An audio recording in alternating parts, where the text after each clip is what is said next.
ഈ കണ്ണുനീര് അവിടുത്തെ മുഖം കാണുവാൻ അവിടുന്ന് നിമിത്തമാക്കുക. അങ്ങനെ ഒരു അനുഭവം എന്നോട് ചേർന്ന് പറയാനുണ്ടോ?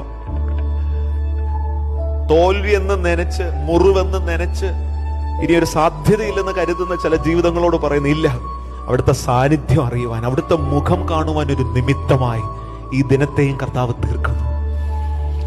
ഏത് കടുത്ത ദുഃഖത്തിലും ഉയർച്ചയിലും താഴ്ചയിലും മരണത്തിലും ജീവനിലും ഈ വലിയ ക്രൈസിസിന്റെ നടുവിൽ സ്വർഗം ചിലരോട് പറയുക, മോനെ മോളെ ധൈര്യപ്പെട്ടെ, നിന്റെ അധരത്തിൽ നിന്ന് വരുന്നത് സ്തോത്രമാണോ? യേശു അങ്ങയുടെ സാന്നിധ്യം മതി എനിക്കെന്നൊന്ന് പറഞ്ഞ് പാടി തുടങ്ങാവോ? ഹല്ലേലൂയ. ഞാൻ വിശ്വസിക്കുന്നു നിത്യതയോട് അടുപ്പിക്കുന്ന അനുഭവം എന്ന് സ്വർഗം വരുന്ന ദിനങ്ങളിൽ അത് പ്രൂവ് ചെയ്യും. യെസ്, നന്ദി പറഞ്ഞ ആരും കുറഞ്ഞു പോയിട്ടില്ല കേട്ടോ. ഒരല്പം ഒന്ന് താഴ്ത്തപ്പെട്ടെങ്കിലും താഴ്മയുള്ളവർക്ക് അധികം കൃപ കൊടുക്കുന്നൊരു കർത്താവ് നമുക്കുണ്ട്. ഹല്ലേലൂയ. ഈ വരികൾ പരിചിതമാണെങ്കിൽ എന്നോട് ചേർന്നൊന്ന് പറഞ്ഞു, എന്നെ നിത്യതയോടടുപ്പിക്കുന്ന എല്ലാ അനുഭവങ്ങൾക്കും നന്ദി. എന്നെ നല്ല ശിഷ്യനാക്കുന്ന എല്ലാ അനുഭവങ്ങൾക്കും, എല്ലാ ക്രൂശിന്റെ അനുഭവങ്ങൾക്കും നന്ദി.